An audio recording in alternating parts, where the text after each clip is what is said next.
আলহামদুলিল্লাহ নাহমাদুহু ওয়া নাস্তাঈনুহু ওয়া নাস্তাগফিরুহু ওয়া নাউযু বিল্লাহি মিন শুরুরি আনফুসিনা ওয়া মিন সাইয়্যাতি আমালিনা মান ইয়াহদিহিল্লাহু ফালা মুদিল্লা লাহু ওয়া মান ইউদ্লিলহু ফালা হাদিয়া লাহু ওয়া আশহাদু আল লা ইলাহা ইল্লাল্লাহু ওয়াহদাহু লা শারীকা লাহু ওয়া আশহাদু আন্না মুহাম্মাদান আবদুহু ওয়া রাসূলুহু الذي أرسله بالحق بشيرا ونذيرا وداعيا إلى الله بإذنه وسراجا منيرا أما بعد فإن خير الحديث كتاب الله وخير الهدي هدي محمد صلى الله عليه وسلم وشر الأمور محدثاتها وكل محدثة بدعة وكل بدعة ضلالة وكل ضلالة في النار فأعوذ بالله من الشيطان الرجيم بسم الله الرحمن الرحيم يا أيها الناس اتقوا ربكم الذي خلقكم من نفس واحدة وخلق منها زوجها وبث منهما رجالا كثيرا ونساء واتقوا الله الذي تساءلون به والأرحام إن الله كان عليكم رقيبا يا أيها الذين آمنوا اتقوا الله حق تقاته ولا تموتن إلا وأنتم مسلمون يا أيها الذين آمنوا قولوا قولا سديدا يصلح لكم أعمالكم ويغفر لكم ذنوبكم ومن يطع الله ورسوله فقد فاز فوزا عظيما আলহামদুলিল্লাহ, সকল প্রশংসা একমাত্র আল্লাহ তাআলার জন্য, যে মহান আল্লাহ রাব্বুল আলামিন আমাদেরকে পবিত্র রমাদান মাসের 30তম দিনে, পবিত্র জুমার দিনে তিনার হুকুম জুমার সালাত আদায়ের উদ্দেশ্যেই দুনিয়ার শত কর্ম ব্যস্ততা থেকে দূরে রেখে সমস্ত কাজ থেকে ফারিগ করে তিনার এই প্রিয় সিজদার স্থান মসজিদে আসার তৌফিক দান করেছেন। এজন্য সর্বপ্রথম সেই রব্বুল আলামিনের নিকট শুকরিয়া জ্ঞাপন করি। প্রত্যেকে বলে আলহামদুলিল্লাহ। দরুদ ও সালাম বর্ষিত হোক আমাদের প্রিয় নবী মুহাম্মদ রাসূলুল্লাহ সাল্লাল্লাহু আলাইহি সাল্লাম এর উপর। সকলে বলি আল্লাহুম্মা সাল্লি আলাইহি আল্লাহুম্মা বারিক আলাইহি। এবং তার পরিবার পরিজন এবং সাহাবীগণের উপর। সম্মানিত উপস্থিতি, রমাদান মাসের একটি মাস সিয়াম সাধনার পর যে দিন মুমিনের জীবনে আসে তা হলো ঈদুল ফিতর। এটি শুধু আনন্দের দিন নয়, বরং ইবাদত, কৃতজ্ঞতা ও আত্মশুদ্ধির দিন। সম্মানিত উপস্থিতি, এক এক করে রমাদানের 30টি সিয়াম আল্লাহ রাব্বুল আলামিন আমাদেরকে এবছরে পূর্ণ করার তৌফিক দান এখন পর্যন্ত দিয়েছেন। এজন্য আমরা আবারও মহান আল্লাহ রাব্বুল আলামিনের নিকট শুকরিয়া জ্ঞাপন করি। প্রত্যেকে বলে আলহামদুলিল্লাহ। অতীতের রমাদানগুলোতে আমরা দেখেছি যে আমরা 30তম তারাবি পড়েছি, কিন্তু রাত 11টা-12টার দিকে শুনলাম যে চাঁদ উঠেছে আগামীকাল ঈদুল ফিতর। আবার অনেক সময় আমাদের মধ্য থেকে এইভাবে গিয়েছে যে রমাদানের 29টি সিয়াম, 30টি পূর্ণাঙ্গ হয়নি। আলহামদুলিল্লাহ, এবছর আল্লাহ রাব্বুল আলামিন আমাদের নসিবে, আমাদের কপালে রেখেছেন 30টি পূর্ণাঙ্গ সিয়াম। তাই এখন পর্যন্ত আমরা জীবিত রয়েছি এবং সিয়াম পালনরত অবস্থায় রয়েছে। আলহামদুলিল্লাহ। শুধু তাই নয়, রমাদান মাসের মধ্যে আমরা 5টি জুমার দিন পেয়েছি। আজ হচ্ছে সর্বশেষ জুমার দিন। কথিত রয়েছে আজকের জুমাটা হচ্ছে জুমাতুল বিদা বা শেষ জুমা। আর জুমাতুল বিদাকে কেন্দ্র করে আমাদের সমাজের অনেকগুলো মসজিদে শহর থেকে শুরু করে গ্রামাঞ্চল থেকে শুরু করে সর্বক্ষেত্রে সর্ব জায়গাতেই দেখা যায় জুমাতুল বিদা বা শেষ শুক্রবার হিসেবে, শেষ জুমা হিসেবে মানুষ আজকের এই দিনে বেশি বেশি করে কান্নাকাটি করে, যা হচ্ছে নিছক মন গড়া একটি কথা, একটি প্রবাদ, একটি কাজ, যা হচ্ছে কুসংস্কারের মধ্যে লিপ্ত। এজন্য আলহামদুলিল্লাহ আমরা কুসংস্কারের মধ্যে নেই। অন্যান্য দিনে যেভাবে জুমার দিন, ঠিক আজকেও রমাদানের মধ্যে শেষ জুমাটা হচ্ছে সেম জুমার দিন। এই জুমা এবং রমাদানের আগের জুমাগুলোর মধ্যে কোনো তফাৎ নেই আলহামদুলিল্লাহ। সম্মানিত উপস্থিতি, মহান আল্লাহ রাব্বুল আলামিন পবিত্র কুরআনুল কারীমের সূরা আল বাকারার 185 নম্বর আয়াত নাজিল করে মহান আল্লাহ রাব্বুল আলামিন জানিয়ে দিয়েছেন। মহান আল্লাহ রাব্বুল আলামিন বলেন যে উলিতাকুমুল ইদ্দাতি ওয়ালিতুকাব্বিরুল্লাহ আলা মা হাদাকুম। অত্র আয়াতে মহান আল্লাহ রাব্বুল আলামিন ইরশাদ করেন, মহান আল্লাহ রাব্বুল আলামিন সমস্ত উম্মতে মুহাম্মদদেরকে জানিয়ে দিয়েছেন, মহান আল্লাহ তাআলা বলেন যেন তোমরা তোমাদের সংখ্যা পূর্ণ করো এবং আল্লাহ তোমাদের যে হিদায়াত দিয়েছেন তার জন্য তার মহিমা ঘোষণা করো। অর্থাৎ শেষ রমাদান পর্যন্ত, রমাদানের শেষে এবং ঈদুল ফিতর যখন শুরু হয়, এই ঈদুল ফিতরের শুরুতে তাকবীর ও কৃতজ্ঞতার প্রকাশ করতে হবে, যা মহান আল্লাহ রাব্বুল আলামিন পবিত্র কুরআনুল কারীমের সূরাতুল বাকারার 185 নম্বর আয়াত নাজিল করে উম্মতে মুহাম্মদদেরকে জানিয়ে দিয়েছেন। সম্মানিত উপস্থিতি, এই আয়াতের আলোকে আমি আজকে আপনাদের সামনে জুমার খুতবায় যে বিষয়টি নিয়ে আলোচনা করব তা হচ্ছে ঈদুল ফিতরের দিন করণীয় ও বর্জনীয়। যেহেতু আমরা একটি জুমা পেয়েছি, ইনশাআল্লাহ এই বিষয়ে আমরা কুরআন এবং সহিহ হাদিস থেকে দালিল ভিত্তিক আলোচনা করব ইনশাআল্লাহ। ওয়ামা তৌফিকি ইল্লা বিল্লাহি আলাইহি তাওয়াক্কালতু ওয়া ইলাইহি মুনীব।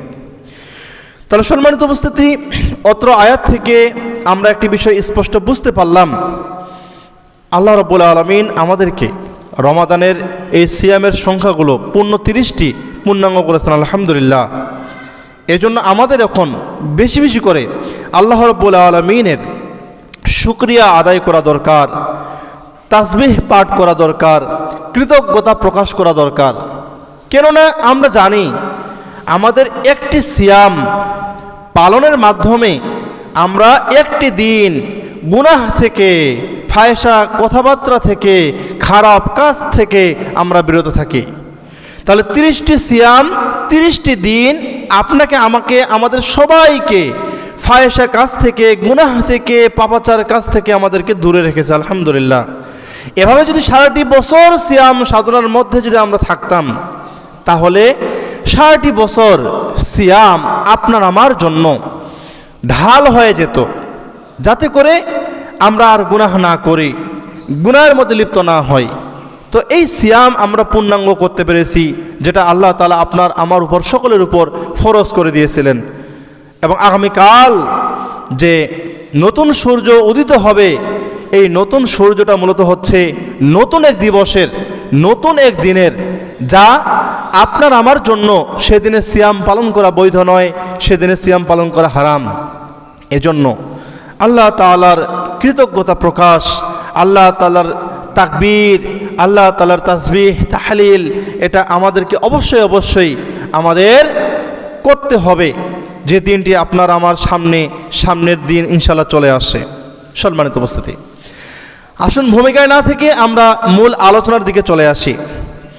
ঈদের দিনের গুরুত্ব নিয়ে আমরা আলোচনা করব।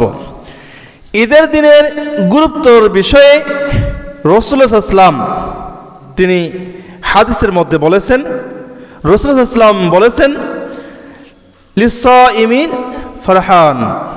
হাদিসটি বুখারী এবং মুসলিম শরীফের মধ্যে আসছে, হাদিসের মান সহিহ। রাসূলুল্লাহ সাল্লাল্লাহু আলাইহি ওয়াসাল্লাম বলেছেন যে রোজাদারদের জন্য দুইটি আনন্দ রয়েছে, রোজাদার বা সায়েম ব্যক্তির জন্য দুইটি খুশি রয়েছে।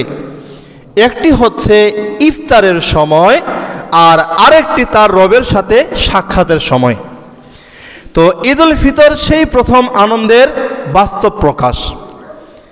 আমরা যখন সিয়াম সাধনা শেষ করি, 30টি সিয়াম পূর্ণাঙ্গ করার পরে যখন ঈদ উল ফিতর এর সালাত আদায়ের জন্য আমরা যখন ঈদগাহের মাঠে সপরিবারে ছোট বড় সবাইকে নিয়ে, মা বাবা ভাই বোন আত্মীয় স্বজনদেরকে নিয়ে যখন ঈদগাহের মাঠে রওনা দেই, তখন আমাদের ঈদ উল ফিতরের এই প্রথম দিনটাই হচ্ছে আনন্দ প্রকাশের বাস্তব প্রথম দিন, যা আল্লাহ তাআলার সাথে সাক্ষাতের হচ্ছে প্রথম একটি ধাপ।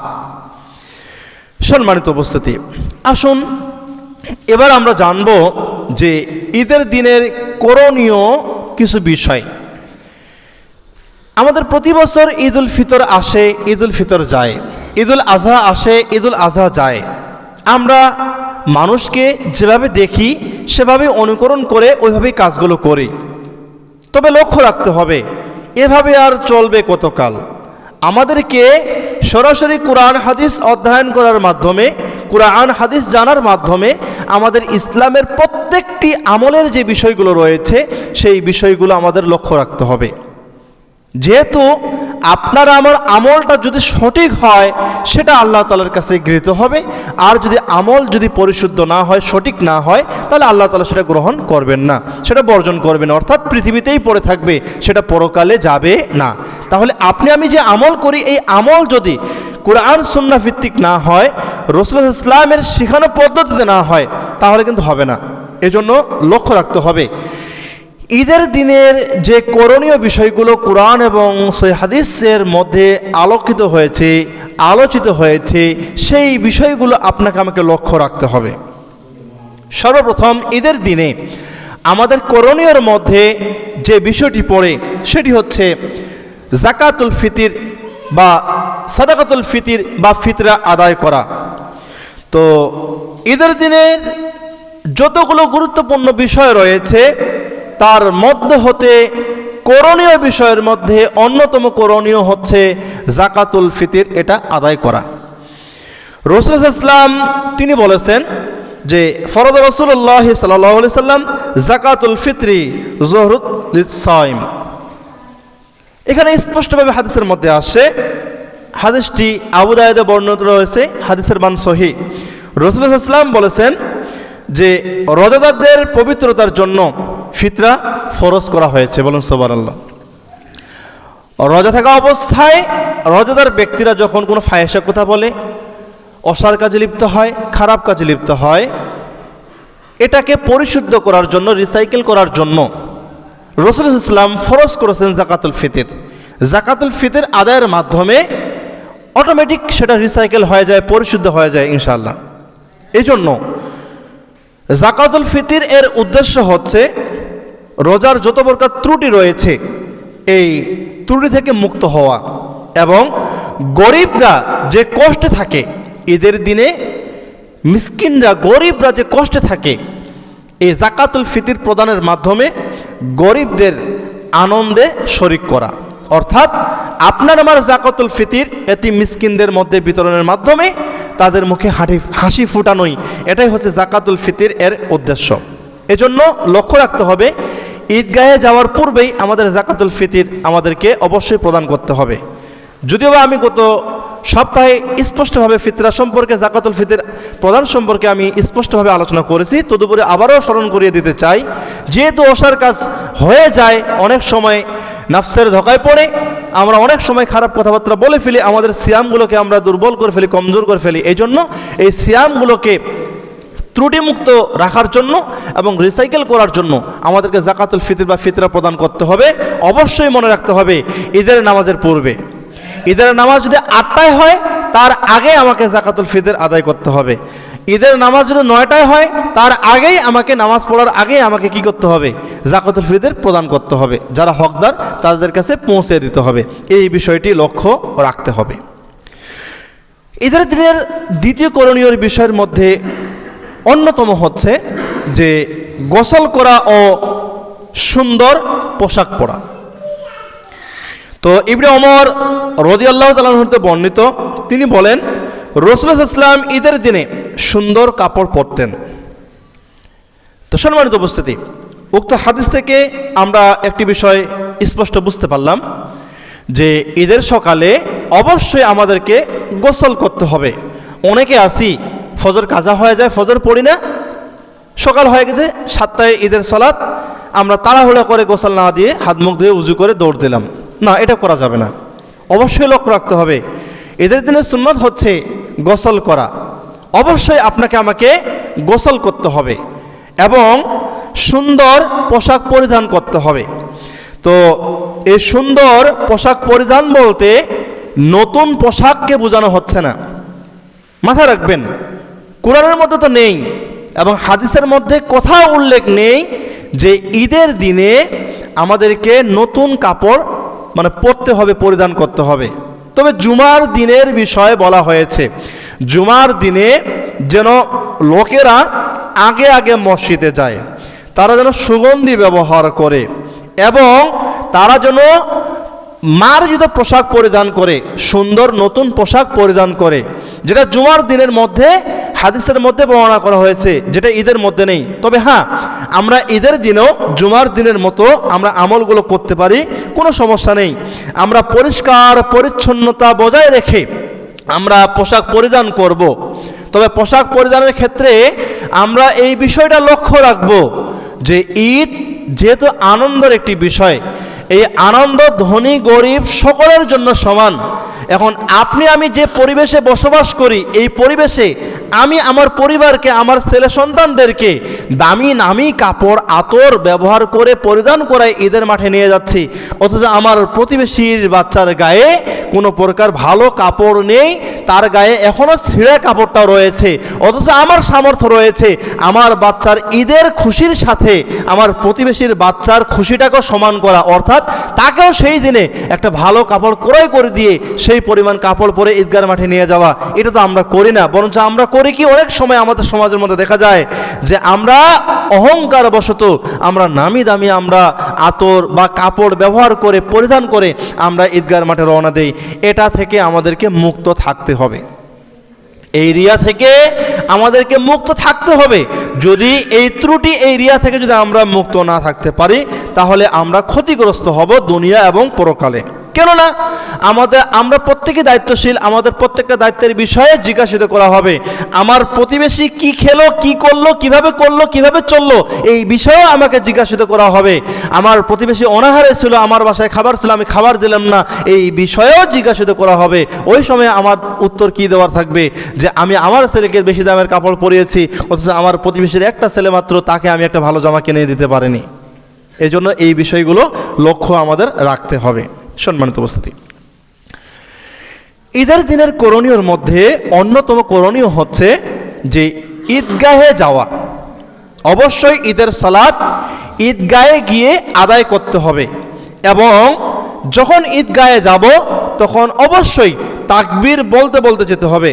মহান আল্লাহ রাব্বুল আলামিন স্পষ্টভাবে পবিত্র কুরআনুল কারীমের মধ্যে আয়াত নাযিল করে জানিয়ে দিয়েছেন। মহান আল্লাহ তাআলা বলেন যে ওয়ালিতুকাব্বিরুল্লাহ, আর তোমরা আল্লাহর মহিমা ঘোষণা করো, আর তোমরা আল্লাহ তাআলার প্রশংসা করো। তাহলে আল্লাহ তাআলার প্রশংসা স্বয়ং আল্লাহ তাআলা নিজেই করতে বলেছেন, এই জন্য আমরা আল্লাহ তাআলার প্রশংসা করব। আর তাকবীরটি হাদিসে যেভাবে রাসূলুল্লাহ সাল্লাল্লাহু আলাইহি ওয়াসাল্লাম আমাদেরকে শিক্ষা দিয়েছেন, আমরা ঠিক সেভাবেই করব। তাকবীরটি হলো আল্লাহু আকবার, আল্লাহু আকবার, লা ইলাহা ইল্লাল্লাহু, ওয়াল্লাহু আকবার, আল্লাহু আকবার, ওয়ালিল্লাহিল হামদ। আল্লাহু আকবার, আল্লাহু আকবার, লা ইলাহা ইল্লাল্লাহু, ওয়াল্লাহু আকবার, আল্লাহু আকবার, ওয়ালিল্লাহিল হামদ। এই তাকবীর দেওয়া হচ্ছে সুন্নত। আর এই তাকবীর বলার মাধ্যমে, তাকবীর দেওয়ার মাধ্যমে আল্লাহ তাআলার মহিমা, আল্লাহ তাআলার প্রশংসা করা হয়, আল্লাহ তাআলার বরত্ব ঘোষণা করা হয়। বলুন সুবহানাল্লাহ। এই জন্য আমাদের সকলকে ঈদগাহে যাওয়ার সময় আমাদের মুখে যেন এই তাকবীর থাকে, এই বিষয়টি আমাদেরকে লক্ষ্য রাখতে হবে। এবং ঈদগাহে যাওয়ার কিছু সুন্নত রয়েছে, তার মধ্যে যখন আমরা ঈদগাহে যাব, ঈদগাহে যাওয়ার সময় কোনো প্রকার যানবাহনে না গিয়ে, মোটরসাইকেল সাইকেলে না গিয়ে, অটো রিক্সায় না গিয়ে হেঁটে যাওয়া, এটা হচ্ছে সুন্নত। মাথায় রাখবেন, ঈদগাহে পায়ে হেঁটে গমন করা এটা হচ্ছে সুন্নাত। রাসূলুল্লাহ সাল্লাল্লাহু আলাইহি ওয়াসাল্লাম এবং সাহাবায়ে কেরামগণ তিনারা ফজরের সালাত আদায় করে যতটুকু সময়ে জিকির আজগার করার ততটুকু সময় জিকির আজগার করতেন, এবং এরপরে তারা কি করতেন যে হয়তোবা 30 মিনিট বা 35 মিনিটের ভিতরে তারা জিকির করতে করতে করতে ওই অবস্থায় তারা ঈদগাহের মাঠে রওনা দিতেন। এটা ছিল ঈদের সালাতের সুন্নাহ, যে ফজরের কিছুক্ষণ পরে তাসবিহ তাহলিল পড়ার পরে যে সময়টুকু আধা ঘন্টাও হতে পারে, এর কমও হতে পারে, দ্রুত ঈদগাহে গিয়ে ঈদের সালাত আদায় করতেন। তবে আমরা তো একবারে ফজরের সালাত আদায় করার পরে 2 ঘন্টা 1.5 ঘন্টা 3 ঘন্টা পরে আমরা আদায় করি। তো যাই হোক, যে যেভাবেই করি, তবে যেহেতু আদায় করতেছি এজন্য লক্ষ্য রাখতে হবে ঈদগাহে যখন আমরা যাব, বছরে 2টি দিন ঈদগাহের মাঠে যাচ্ছি, মোটরসাইকেল না নিয়ে, অটো বাইক, ইজি বাইক না নিয়ে আমরা হেঁটে যাই। তবে হ্যাঁ, এখানে অনেক মানুষ অসুস্থ রয়েছেন, অনেকে আপনার পঙ্গুত্ব বরণ করেছেন, অনেকেই আছেন যারা হেঁটে যেতে পারেন না অসুস্থতার কারণে, তারা অবশ্যই ঈদগাহের মাঠে তারা গাড়ি নিয়ে যেতে পারেন, যেহেতু তারা মাযুর, এই ক্ষেত্রে কোনো সমস্যা নেই। কিন্তু লক্ষ্য রাখতে হবে যে ঈদগাহের মাঠে অবশ্যই যেন যারা সুস্থ আছে আমরা যেন হেঁটে যাই, হেঁটে যাওয়ার এই সুন্নতটা আমাদেরকে আদায় করতে হবে। এবং আরেকটি সুন্নত আমাদেরকে আদায় করার চেষ্টা করতে হবে, যখন ঈদগাহের মাঠে যাব, যে রাস্তা দিয়ে আমরা যাওয়ার সময় যদি ডান সাইড দিয়ে যাই, ডান সাইড দিয়েই যাব, এবং আসার সময়, ফেরার সময় অন্য কোনো রাস্তা পরিবর্তন করার থাকলে অন্য কোনো রাস্তা দিয়ে ঘুরে আসব, অথবা বাম সাইড দিয়ে আমরা আসব, এই বিষয়টি লক্ষ্য রাখব। যেহেতু আমরা গ্রামে বসবাস করি, শহরে বসবাস করি, আমাদের একটাই চলার পথ, তো একটা রাস্তা দিয়েই যেতে হয়, আবার ওই রাস্তা দিয়ে আসতে হয়। বিকল্প রাস্তা দিয়ে যেতে গেলে অনেক ঘুরে আসতে হয়, খাড়ি টাড়ি পার করে আসতে হয়, যেটা সম্ভব না। তবে হ্যাঁ, আমরা এই আমলটা, এই সুন্নাহর আমলটা এইভাবে করতে পারি, যখন আমরা রাস্তা দিয়ে হেঁটে যাব, ওই রাস্তার ডান পাশ দিয়ে যাওয়ার সময় চলে যাব, আর আসার সময় বাম পাশ দিয়ে চলে আসব। তাহলে কিন্তু আমাদের কি হইলো, যাওয়ার রাস্তাটা ডান পাশ দিয়ে গেল আর আসার রাস্তাটা বাম পাশ দিয়ে আসলো, তো আমাদের হাদিসটাও আমল হয়ে গেল, যেটা হচ্ছে ইসলামের সুন্নাহ। রাসূলুল্লাহ সাল্লাল্লাহু আলাইহি ওয়াসাল্লাম এই আমলটা করতেন, সাহাবায়ে কেরামগণ এই আমলটা করতেন। এই বিষয়টি আমাদেরকে লক্ষ্য রাখতে হবে। ঈদের দিনের করণীয়র মধ্যে অন্যতম প্রধান করণীয়র মধ্যে একটি গুরুত্বপূর্ণ করণীয় হচ্ছে যে সালাতুল ঈদ আদায় করা, মানে ঈদের সালাত আদায় করা। রাসূলুল্লাহ সাল্লাল্লাহু আলাইহি ওয়াসাল্লাম তিনি বলেছেন যে ঈদের নামাজ মুসলিমদের জন্য একত্রিত হওয়ার দিন। বলুন সুবহানাল্লাহ। ঈদের নামাজ মুসলিমদের জন্য একত্রিত হওয়ার দিন। আমরা জানি যে বিশ্বের সকল মুসলিমদেরকে যদি আমরা একত্রিত করতে চাই, আমি আমার দেশের প্রধানমন্ত্রীও যদি দাওয়াত দেন, প্রত্যেকটা দেশের মুসলিমদেরকে যদি আপনার ইসলামি পাঠান, টাকা পাঠান, বিমান প্লেন খরচ যদি পাঠান, এরপরও কেউ কারো কাজ ছেড়ে প্রধানমন্ত্রীর ডাকেও আসবে না, এটাই সত্য। সমস্ত বিশ্বের মানুষদেরকে যদি আমরা দিনাজপুর গড়ে শহীদ বড় মাথায় যদি আহ্বান করি এবং প্লেন ভাড়াও যদি দেওয়া হয়, তারা কোনোদিন কিন্তু আসবে না, একত্রিত হবে না। কিন্তু আল্লাহ তাআলা যেহেতু বলেছেন যে তোমরা হজ করো, রাসূলুল্লাহ সাল্লাল্লাহু আলাইহি ওয়াসাল্লাম বলেছেন তোমরা হজ করো, তাহলে হজের উদ্দেশ্যে সকল বিশ্বের মুসলিমরা, মানুষেরা যাদের সামর্থ্য রয়েছে, যাদের উপর হজ ফরজ, তারা কিন্তু কেউ বাসায় বসে থাকেন না, তাদেরকে অন্য কোনো ব্যক্তিও ওই ইয়ার টিকিট দেন না, প্লেনের টিকিট দেন না, তারা নিজ খরচে, নিজ উদ্যোগে আল্লাহর ঘর তাওয়াফ করার জন্য, সেই মক্কা মদিনায় আল্লাহর ঘর সাই করার জন্য, সাফা মারওয়া সাই করার জন্য, সেখানে দৌড়াদৌড়ি করার জন্য তারা কিন্তু ঠিকই একত্রিত হয়। তাহলে হজ হচ্ছে বিশ্বের সকল মুসলিমদের মিলন মেলার একটা স্থান। বলুন সুবহানাল্লাহ। তাহলে আমি টাকা দিলেও বিশ্বের কোনো মুসলিমরা আমার এখানে আসবে না, এটাই সত্য। কিন্তু হজের সময় কেউ বাসায় বসে থাকবে না, কেননা বিশ্বের সমস্ত মুসলিমদের একত্রিতকরণের দিন হচ্ছে হজ্জের দিন, ইয়ামুল হজ, ইয়ামুল আরাফা। তো এটা হলো বিশ্বের সমস্ত মুসলিমরা ওই দিনে একত্রিত হয়, আরাফায়, মুজদালিফায়, মিনায়, মক্কা মদিনায়। ঠিক তদ্রূপভাবে আমরা যারা মুসলিম রয়েছি, এই মুসলিমদের একত্রিত হওয়ার, নিজ গ্রামে, নিজ মহল্লায়, নিজ এলাকায় একত্রিত হওয়ার যে দিন রাসূলুল্লাহ সাল্লাল্লাহু আলাইহি ওয়াসাল্লাম বললেন, সেই দিনটা হচ্ছে ঈদের দিন। বলুন সুবহানাল্লাহ। তাহলে আমরা যারা গ্রামে গঞ্জে থেকে আমরা সুদূর প্রবাসে বা দিনাজপুর শহর থেকে অন্য কোনো শহরে কোনো 300 কিলোমিটার, 400 কিলোমিটার, 500 কিলোমিটার দূরত্বের পথ পেরিয়ে দূরে গিয়ে যখন আমরা কোনো জীবিকার তাগিদে কাজ করার উদ্দেশ্যে যখন আমরা যাই, পরিবারের সাথে ঈদ উদযাপন করার জন্য সবাই আবার একত্রিত হয়ে আমরা ঈদগার মাঠে উপস্থিত হই। এই বিষয়ে রাসূল ইসলাম বলেছেন যে ঈদের নামাজ মুসলিমদের জন্য একত্রিত হওয়ার একটি হচ্ছে দিন। এই জন্য মনে রাখতে হবে আমাদেরকে অবশ্যই ঈদের সালাত জামাতে আদায় করতে হবে। ঈদের সালাত জামাতে আদায় করতে হবে। কথিত একটি শব্দ রয়েছে যে গড়ের হাজি হজ পায় না বা মক্কার হাজি হজ পায় না। এটাই সত্য। মক্কার পাশে যারা থাকে তারা তো জানে যে এই তো কিছুক্ষণ পর কার্যক্রম শুরু হবে, তখন দৌড় দেব। তো ওই সময় এমন ভিড় তৈরি হয়ে যায় যে সে আর দৌড়ে আর ওই হজের কার্যক্রম করতে পারে না।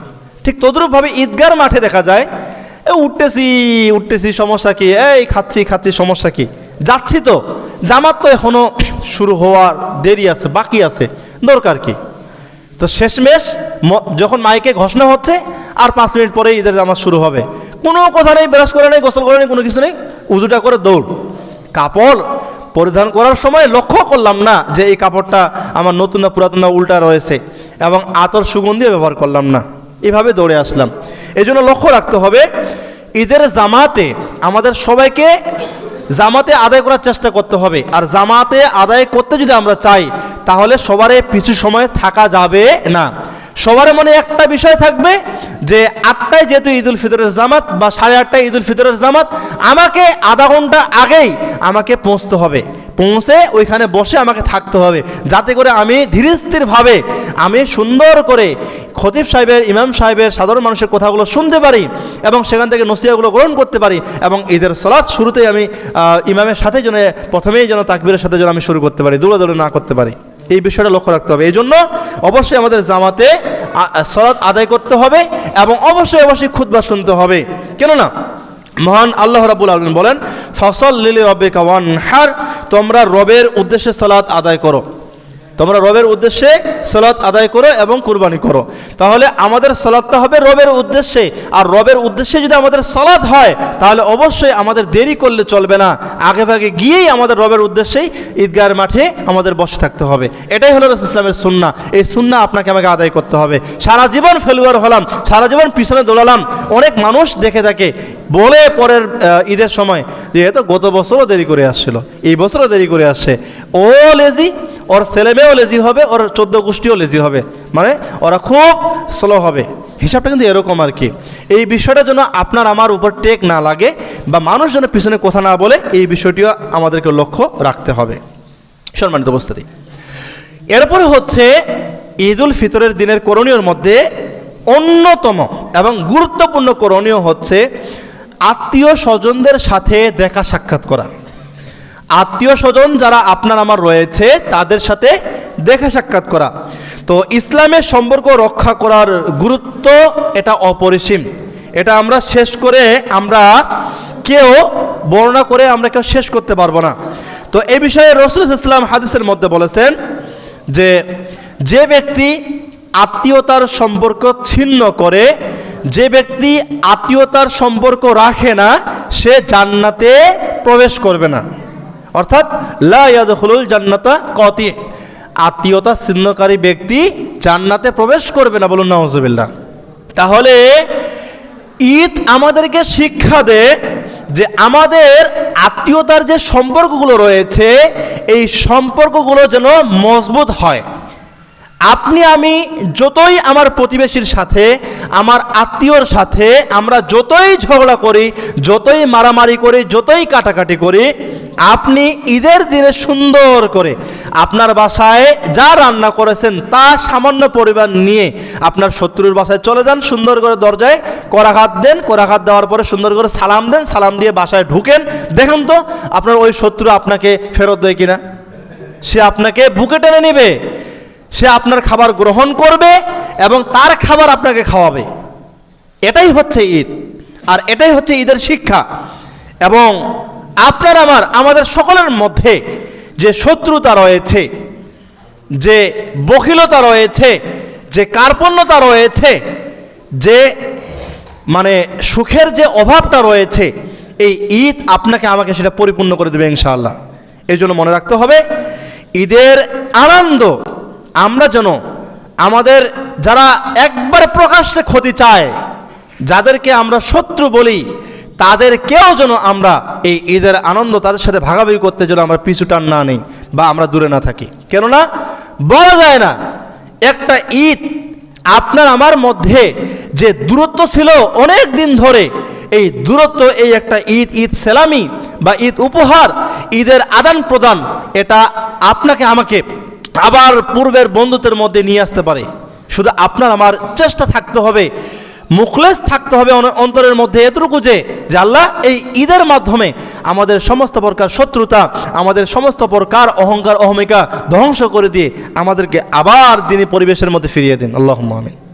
শুধু আল্লাহর কাছে এটা প্রার্থনা করতে হবে, মনের ভিতরে এই কামনা সবার এই বাসনা থাকতে হবে। তাহলে ইনশাআল্লাহ এই ঈদ আপনাকে আমাকে সমস্ত প্রকার শত্রুতা দূর করে দিয়ে আবার আত্মীয়তার সম্পর্কগুলো মজবুত করে দিতে পারে ইনশাআল্লাহ, যদি আমরা চেষ্টা করি। যদি চেষ্টা না করি তাহলে তো সম্ভব না।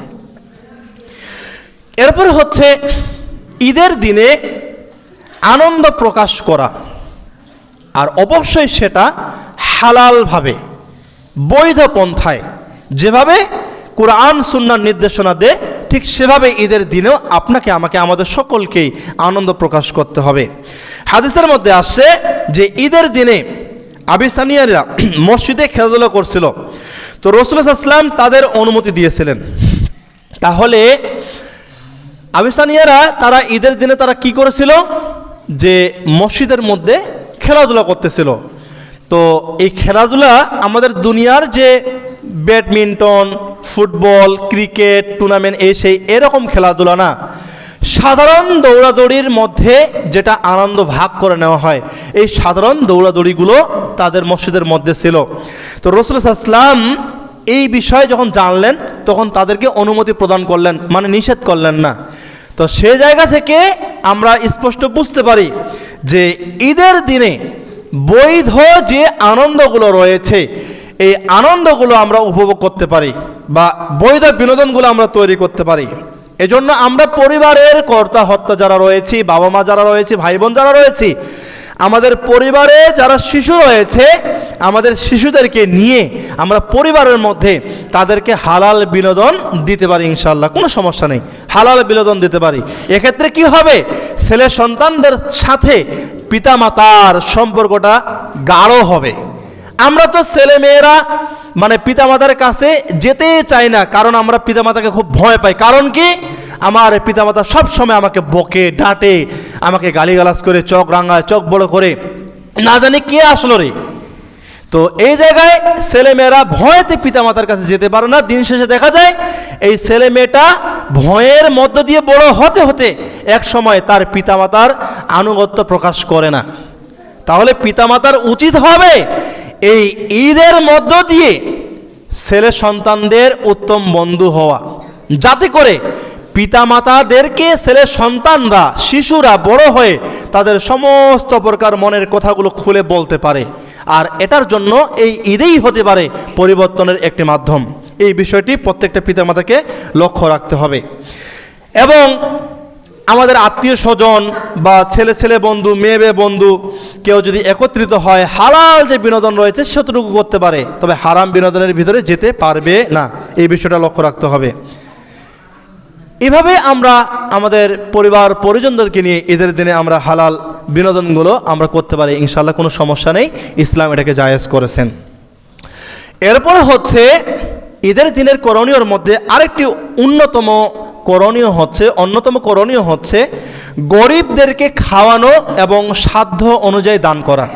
বিষয়টা মাথায় রাখবেন, গরিবদেরকে খাওয়ানো এবং সাধ্য অনুযায়ী দান করা। মহান আল্লাহ রাব্বুল আলামিন সূরা ইনসানের ৮ নম্বর আয়াতে স্পষ্টভাবে আয়াত নাজিল করে জানিয়ে দিয়েছেন। মহান আল্লাহ রাব্বুল আলামিন বলেছেন যে তারা আল্লাহর ভালোবাসায় খাদ্য দান করে, তারা আল্লাহ তাআলার ভালোবাসায় খাদ্য দান করে। কারা?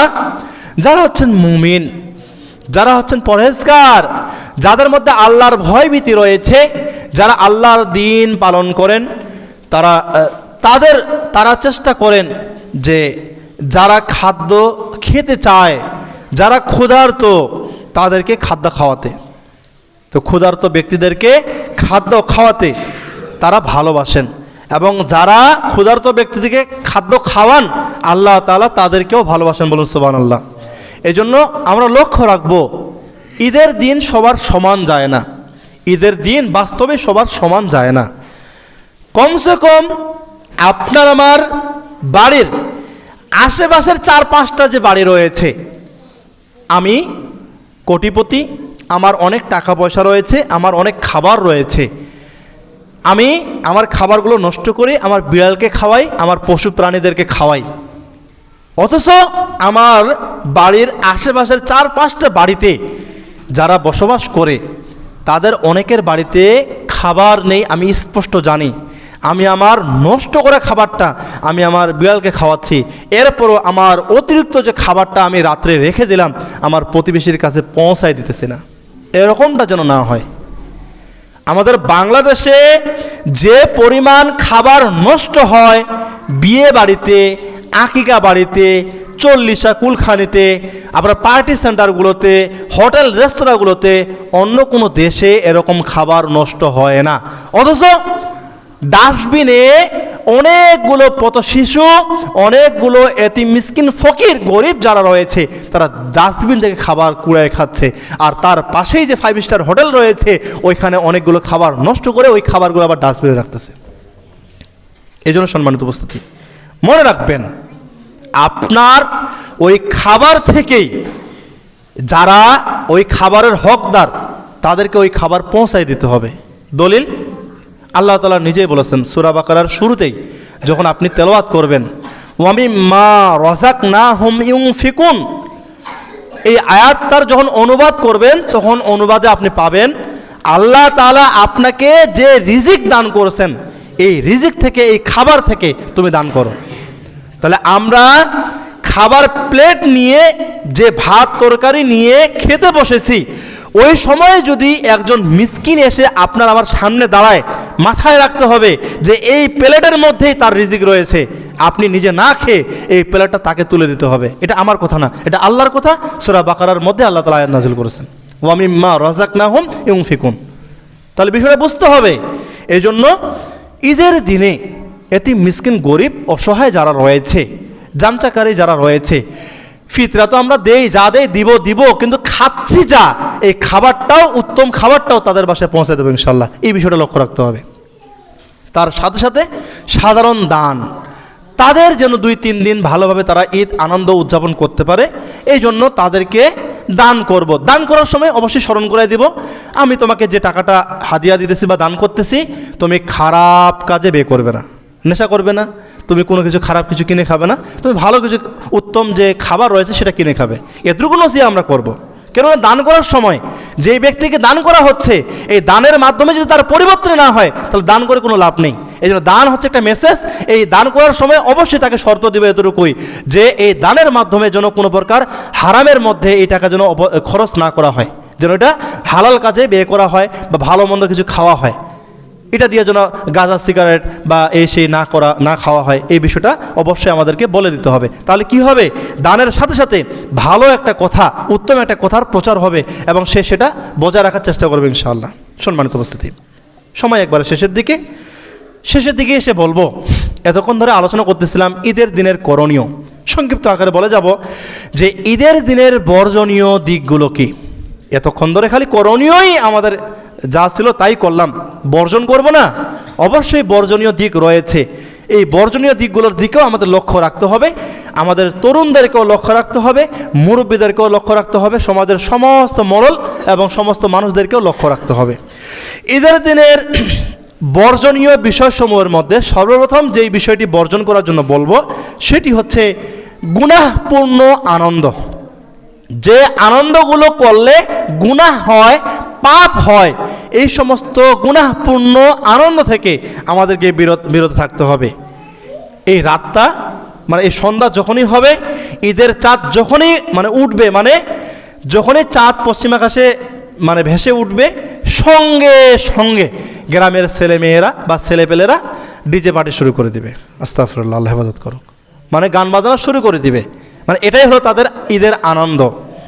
আর এটাই আমি বলতেছি, এটা হচ্ছে গুনাহপূর্ণ হচ্ছে আনন্দ।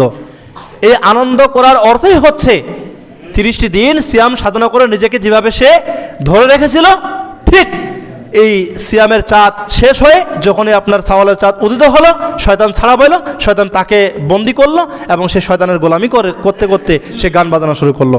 এই গান বাজনা থেকে সমস্ত যুবক বৃদ্ধ সবাইকে বিরত থাকতে হবে। শুধুমাত্র এই গান বাজনা মাইক নিয়ে এসে ভাড়া করে বক্স নিয়ে এসে বাজানোটাই বলা হচ্ছে না, এই গান বাজনা বলা হচ্ছে। রমাদান চলে গেল, মোবাইলের নেটটা ওপেন হয়ে গেল, উন্মুক্ত হয়ে গেল, মোবাইলের মধ্যে আবার ধুমধারাক্কা আমরা গান শব্দে জোরে জোরে বাজাচ্ছি, রাস্তাঘাটে আমরা মসজিদের পাশ দিয়ে যাচ্ছি, মোবাইলে জোরে জোরে গান বাজা যাচ্ছি, হেডফোনে গান বাজাচ্ছি। এই ধরনের নোংরামি আনন্দ, গুনাহপূর্ণ আনন্দ করা যাবে না। অশ্লীলতার সয়লাভ ঘটানো যাবে না।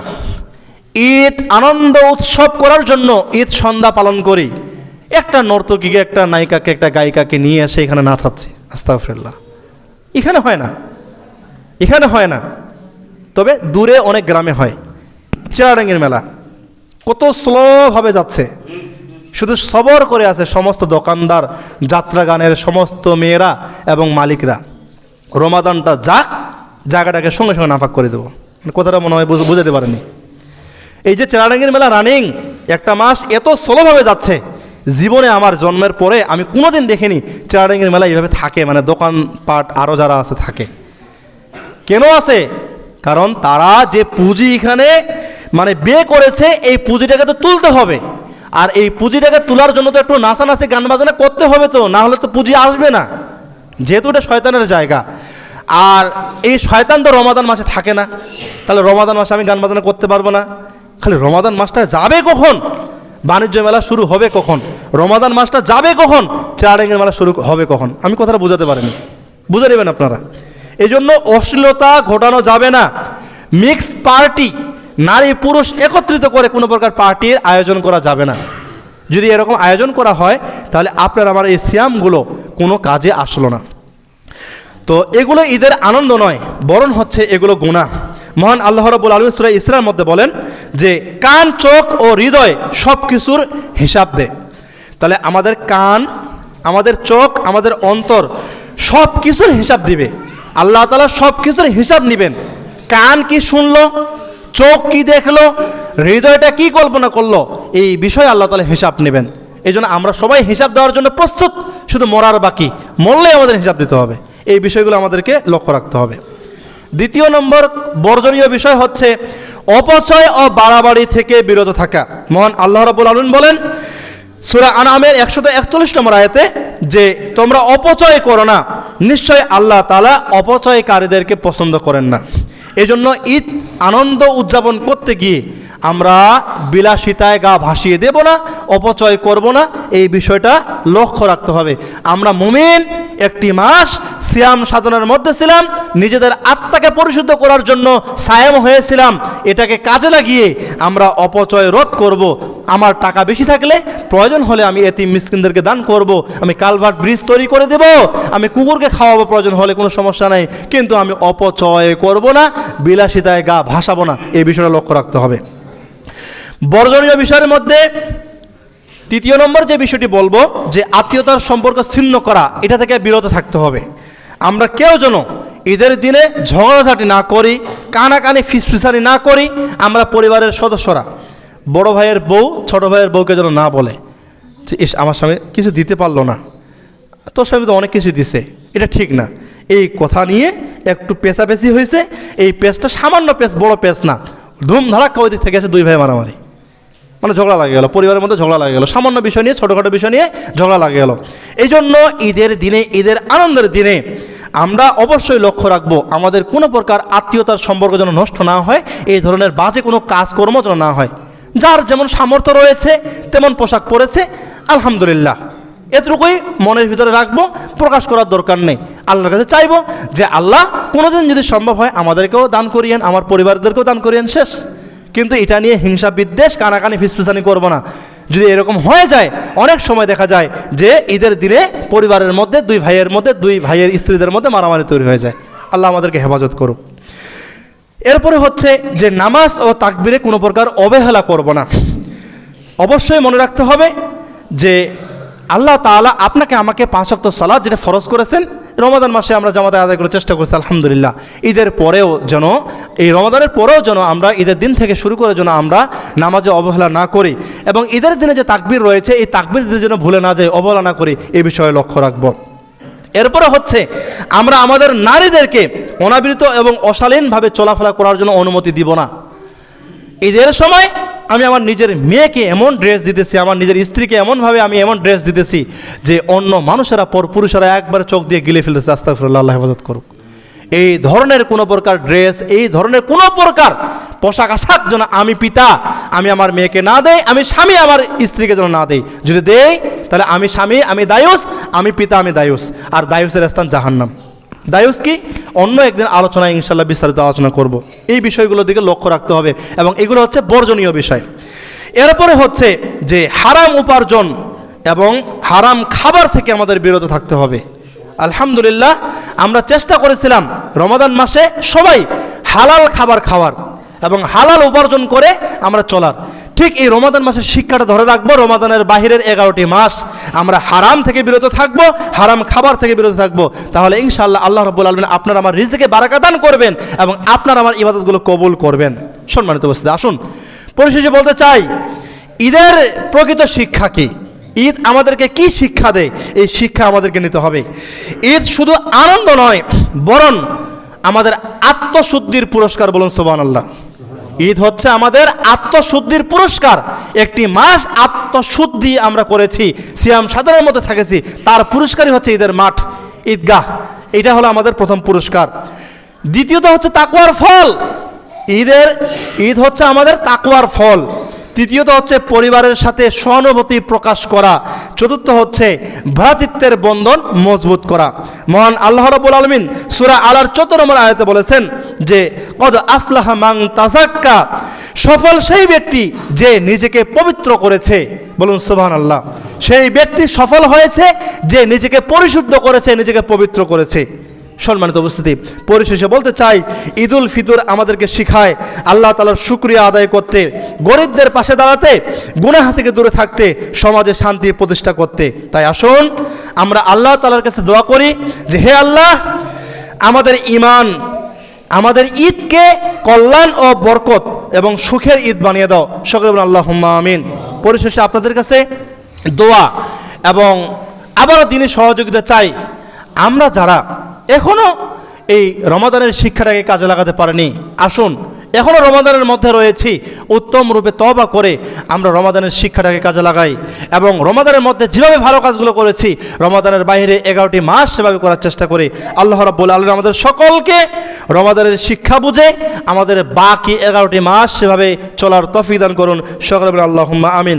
সুবহানাকাল্লাহুম্মা বিহামদিকা আশহাদু আল্লা ইলাহা ইল্লা আনতা আস্তাগফিরুকা ওয়া আতুবু ইলাইক।